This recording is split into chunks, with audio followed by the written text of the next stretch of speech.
guys, in today's video I want to talk a bit about jungle pathing or central pathing, especially before Dreadnought spawns, so the first 3 minutes of the game. If you enjoy this kind of content, I would appreciate if you guys subscribe or like the video. So as always, we start here. If your character has any form of dash ability, you can always jump over this to start hitting this.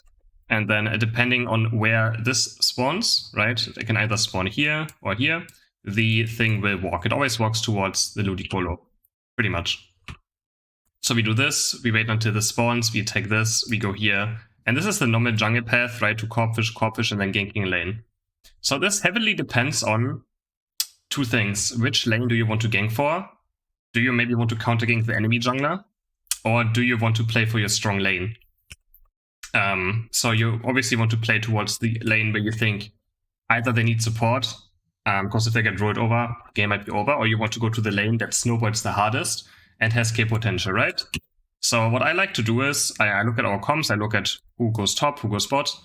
Let's say top is like your Rides with a Blissey. Those lanes you probably should not play around. Of course, you can help them out a bit to level hard, but your bot lane is like a Lucario and a Wigglytuff, which means free kills, free snowballing the game, as an example.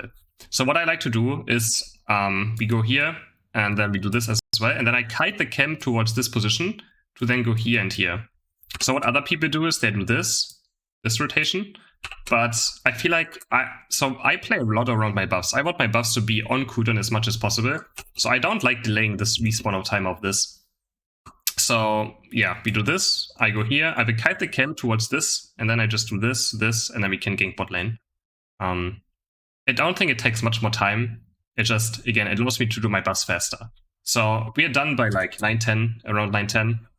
There's not much to do. The bees spawn at 8:50, right? So we have time until 8:50 to either like gank something, look for a kill, and we just chill. So we take the bees at 8:50. Either, again, the enemy junglers they are not. You can also just wait in central. If you're not sure what to do, right, you just do normal stuff, and you just wait in central and see which lane is overextended, and then you still have enough time. Since the bees, like you're done very fast before the bees even spawn. You can decide, do I want to go top, do I want to go bot? Is my lane overextending, is their lane overextending? And then have a better overview of the game.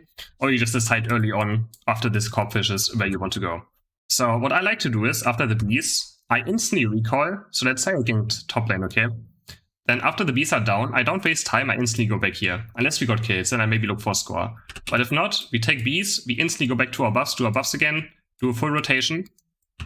If I'm bot lane and my buff is up here, I will just recall, back to base, walk here. Buffs spawn every minute, like most camps do in this game. Everything has a 1 minute cooldown, except for the bees. These 1 minute, 1 minute, 1 minute, 1 minute, or these respawn 1 minute after 1 minute of killing it. So have in your head the time of when you killed it. So let's say you killed this at 9:35, right? So it respawns at 8:35, which means after killing the bees, you have enough time to instantly be here on spawn, do another buff rotation, do this. And then check, either you can gank again, or you check if the mid Corpfishes are still up, if the enemy jungler did that or not. It depends on what he did, right? So yeah, look for more resources, either gank again, look for again your lane that's snowballing, and look for a score, right? Now you have a lot of time, so let's say you killed this around, I don't know, 8:20, okay? You killed this around 8:20. So what I want to do is, 20 seconds before Dreadnought spawns, I want to get another buff rotation in, which often secures me level 9. Like in most of games, I'm like in at least 80-90% of my games, I'm level 9 on first Dreadnought, just by doing 6 buff before Dreadnought spawns. The only problem with this strat is that you deny the level 720 bees, right? You're not there for the 720 bees. But in solo queue, you need to be selfish. So if you're level 9 on Dreadnought, you probably have a high chance of just snowballing the game. And yeah, so, and if you're laners, if you lose these bees, you're just not going to be level 8 and you're never going to hit level 9. So what I like doing is, I just ignore the second bee spawn completely, be here at 720, and again do this, and then often, maybe you need one more Corpfish or something, and you're going to be level 9, unless you have gotten kills. If you've gotten kills on like your second gank, as an example, and you scored a few points, you're going to be level 9 just from these 2 buffs. And you're going to be here at like 7.05, depending on what central character you play. You're going to be just in time for Dreadnought. Hopefully, one of your top laners already rotated here so that your gold doesn't get destroyed. That's not the only problem. You kind of like set back your lanes a tiny bit, not by much, but you just get such a huge advantage. If the enemy jungler doesn't do it, he's probably going to be down a level, unless again he killed your lanes. Yeah, so that's what I like to do. What other people do is normally just do this, right? And then they go for the fishes, and then they just go for mid lane. What I also like to do, if I see the enemy mid laner or the enemy central player doing this, I sometimes do my second buff rotation and then look for an invade. Because he's going to be down. I'm going to be level 7 after my second buff rotation, and he's not going to be level 7. Because these just don't give that much experience, and it wasted a lot of time on his part. So if you play like a Talon Flame or something, and you're level 7, now you can look for invades. Because he's going to be late on them for sure. Then you can skip these and just straight up head to his jungle. But only if you see him doing these, right? Otherwise, just do your normal ganking pattern. Look for a score. Alright, and now I'm just going to look at it how it looks in game. Alright, so let's see how it my jungle pathing looks in a practice game mode. So again, if you have a character that can jump over the wall, you just straight up jump over here. Kill this thing. You don't have a boosted attack ready, you can build up boosted attacks by doing this. If you kill the thing fast enough, you can also take air already. At 45, like it spawns at 45, 945, right? And it already registers damage attacks before you even see the visual. So I like just doing it on certain characters, Shiki, boosted auto attack, into nothing, right on spawn. So now I'm gonna show like, slowly kite the camp over here to the other rotation. Either you do this or this copfish now, depending on who you want to gank. Just gonna do this rotation over here.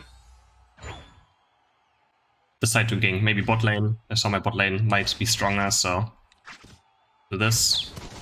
Are we gonna be level 5? So now we have those 10 seconds or those 20 seconds where nothing is really happening. And you can either again be here in mid lane. So this Odin is obviously not up now, right? This would be dead for sure. So you're gonna ignore it. Either you gank bot or you can decide to be here or be on the lane and just look for lanes that overextend, and then you just on spawn you just do your beast with your team.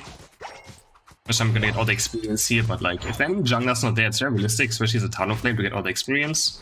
And again, now I killed my buff. I already know when it respawns, and since it's on top side, I'm just gonna base fast. Be here at 8. Like Talon Flame is a super fast jungler, so the buff just respawns very fast as well. So we killed it at 8:26, which means it spawns at 7:26 again, which is very important. You should keep that in mind, just so that you are faster back. Want to kill this thing. Do another copfish rotation. And we're already on our way to level 7. Need 1 kill to take over, because we need to evolve. And then you can either look like, are these mid copfishes up or not? If they're up, you can go for them.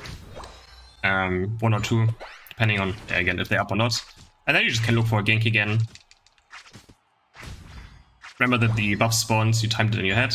You can maybe look for a kill on a lane. I mean, Talon Flame is obviously, as soon as you get level 7 with a huge power spike.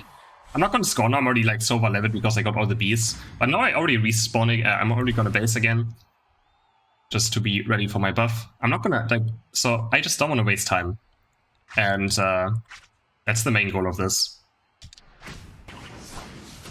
Want to be quick on my second buff rotation. This even works kind of better in actual games, because I will get kills for experience, right? So I'm gonna ignore this copfish now, it's too far away. It's 5 seconds until dread. So we just kill this thing very fast.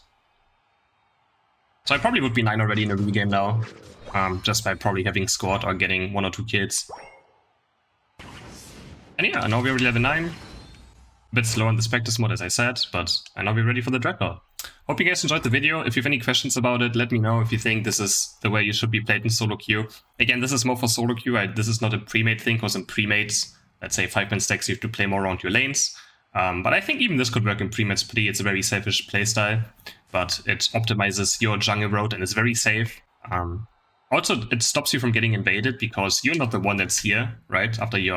After the bees are down, you're not the one going for these and maybe getting counter-invaded, since you're the one that's instantly there. And if you see your opponent going for it, you can actually, like, maybe your lanes have a better time reacting to it. So it's very, very good against counter-jungle. Again, you can also be the one counter-jungling if you see the enemy jungler doing this. So yeah. And I pretty much secure level 9 almost every single game. But if you guys enjoyed this video, if any questions, let me know in the comments, and like and subscribe. Thanks for watching!